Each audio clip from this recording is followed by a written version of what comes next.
Rebonjour tout le monde, on se retrouve pour une nouvelle vidéo. On s'est vu il y a 2 secondes dans la vidéo bilan lecture du mois de décembre. Mais cette fois, je vais vous faire ma vidéo bilan lecture de l'année en fait. Bilan lecture de l'année. Donc, j'ai eu une très bonne année niveau lecture.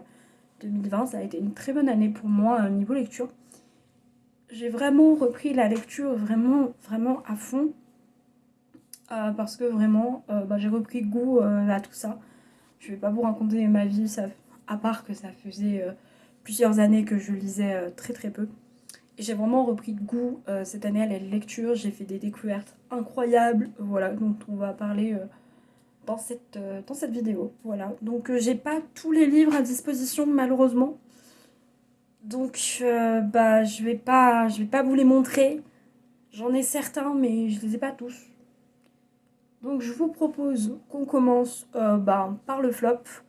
Et je vais essayer à chaque fois de vous expliquer pourquoi j'ai mis ce livre là, à cet endroit. Et ce qui m'a plu ou ce qui m'a déplu dans ce livre. En fonction de mes souvenirs. Donc il y aura d'abord un flop 5, un top 5 et un top 3 de mes sagas préférées de cette année. J'ai pas mis les sagas dans le top parce que je voulais faire un petit top pour les sagas. Un petit top personnel pour les sagas. Donc du coup j'ai mis ça à part. Donc on va commencer tout de suite avec le flop. Donc dans le flop, je suis désolée, je me rappelle plus trop ce que j'ai mis, c'est sur l'ordinateur, il faut que je retrouve. Donc dans le flop lecture, j'ai mis en 5e position, donc ça va du moins mauvais au plus mauvais. Voilà. Donc j'ai mis Midnight Sun de Stephanie Meyer chez Hachette. Pourquoi je l'ai mis là en 5e position? Parce que j'ai moi, Twilight et moi, c'est compliqué maintenant. C'est très compliqué parce que j'ai grandi. Je n'ai plus 12 ans, donc je n'adore plus Twilight comme avant. Twilight, c'est vraiment une saga que j'aime plus, que je n'aime plus. Mais l'ado que j'étais, l'ado de 12 ans, la pré-ado de l'essence de 12 ans. Attendez, je vais une gorgée de thé. Que je suis, que j'étais, devait absolument lire ce livre pour répondre à certaines de ces questions sur le point de vue d'Edouard et tout ça. Et disons que j'ai été, j'en ai déjà parlé sur la chaîne, hein, vous pouvez retrouver le bilan, je crois que c'est celui du mois d'octobre. J'ai été déçue par ce livre. J'ai trouvé que c'était bien trop long, il y avait des longueurs, mais mon dieu, mais ces longueurs, oh là là, mais quelle horreur! Je comprends, hein, Édouard est né en 1901, je crois. Donc oui, forcément, le langage utilisé, ça je le comprends parfaitement. Mais les longueurs, mon dieu, les monologues d'Édouard, oh c'est une horreur. Ça, je me suis ennuyée, mais à mourir. Mais à mourir, c'était horrible. Oh non, c'était horrible. C'était vraiment horrible. C'était horrible. Je vous jure que c'était horrible. Donc voilà, c'est l'une des raisons principales qui fait que j'ai mis Midnight Sun dans ce flop. On continue avec la 4e position. Donc, Le Mystère des Pingouins de Tomohiko Morimi, publié chez Inis, que j'ai lu cet été. Que sur le moment, j'avais beaucoup aimé. Que j'avais bien aimé sur le moment. Mais au final, j'ai pas plus aimé que ça. La fin, je l'ai trouvé... Finalement, le mystère, j'ai trouvé que ça cassait pas trois pattes à un canard. Pas trois pattes à un pingouin, même. Voilà, petite pointe d'humour. Voilà, c'est pas un livre que j'ai trouvé... exceptionnel et j'en garde pas une très belle j'en garde pas voilà, je pense que si j'avais eu 10 ans ou 11 ans j'aurais pu apprécier bien plus, mais là je pense que j'étais trop vieille et que j'étais pas la cible et donc ça a pas fait waouh, ça a pas fait waouh. Voilà pourquoi j'ai mis ce livre en 4e position. Ensuite, j'ai mis en 3e position de ce flop, j'ai mis La mécanique du cœur de Mathias Malzieu et je suis vraiment dégoûtée de mettre Mathias Malzieu dans ce flop. Vraiment. Parce que Mathias Malzieu, c'est un auteur que j'adore, J'ai eu 2 coups de cœur avec lui cette année et je suis vraiment déçue.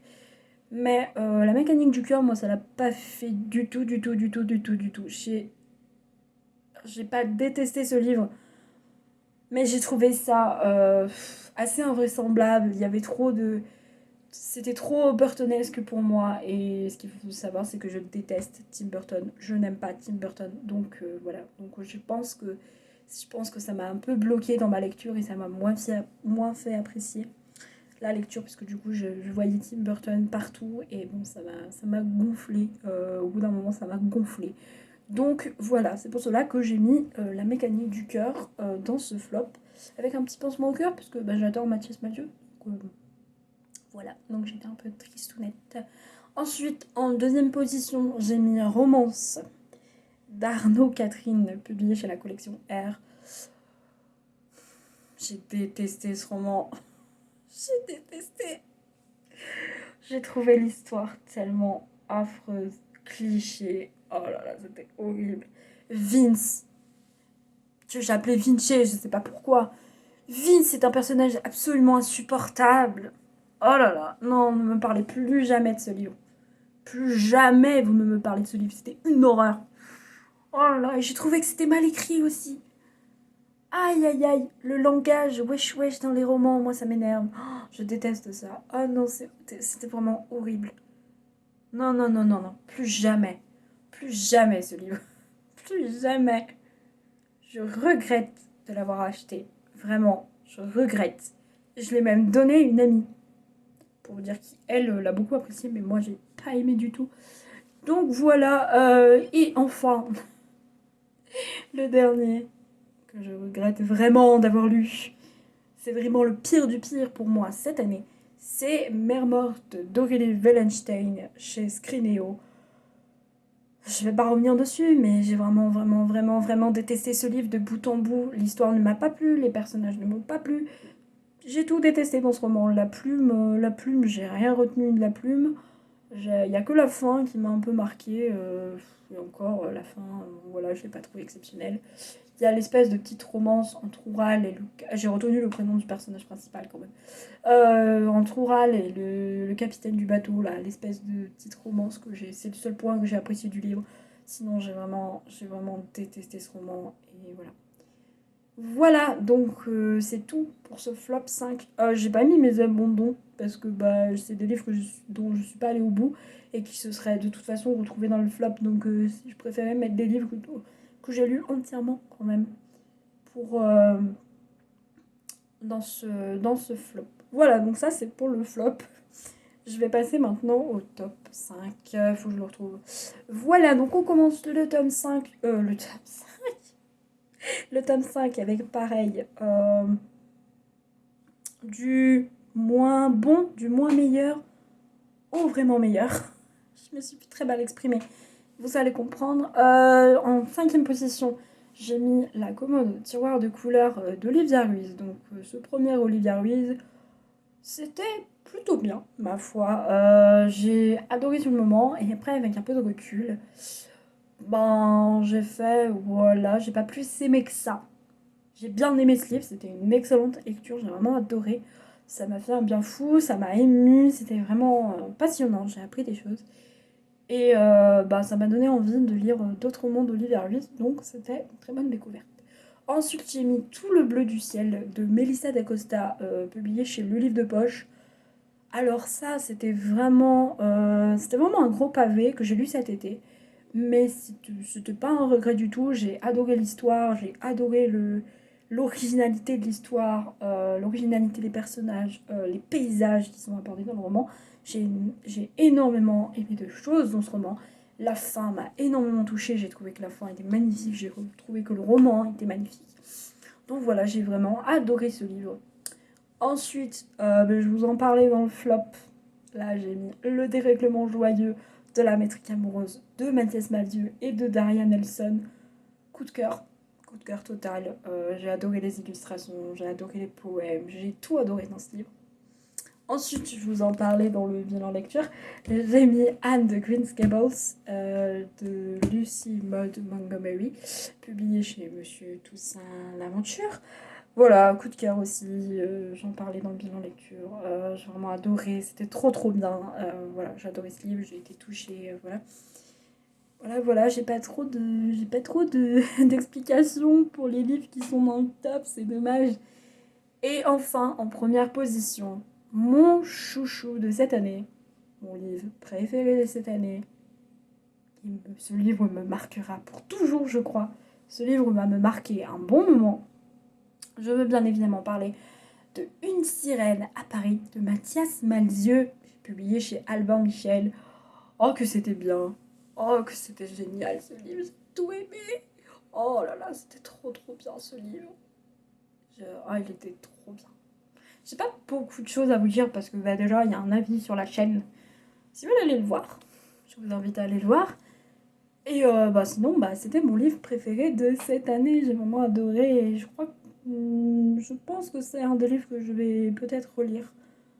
Pas forcément tous les ans, mais que je vais avoir plaisir à relire, etc. etc. Et le film, bah, le film ressemble au livre, donc c'est plutôt. Enfin, c'est le livre en fait. Le film, c'est le livre en fait. Donc voilà, donc j'ai adoré aussi le film.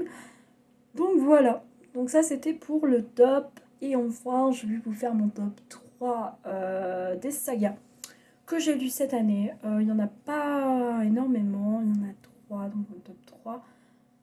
Attendez, faut que je retrouve parce que je les ai mises en ligne, mais je me rappelle plus ce que j'ai mis. Ah oui, si. En troisième position, j'ai mis Paul Dark de Winston Graham chez Archie Poche. Parce que Paul Dark, c'est une série, une saga que j'aime beaucoup. Ça parle d'histoire, ça apprend des choses, voilà, donc j'aime beaucoup. Donc voilà. Ensuite, j'ai mis Arrête avec tes mensonges, un certain Paul Daricran. Dîner à Montréal de Philippe Besson, publié chez Pocket. Je ne vais pas revenir sur Arrête avec tes mensonges, ça a été un coup de cœur. Vraiment un énorme coup de cœur.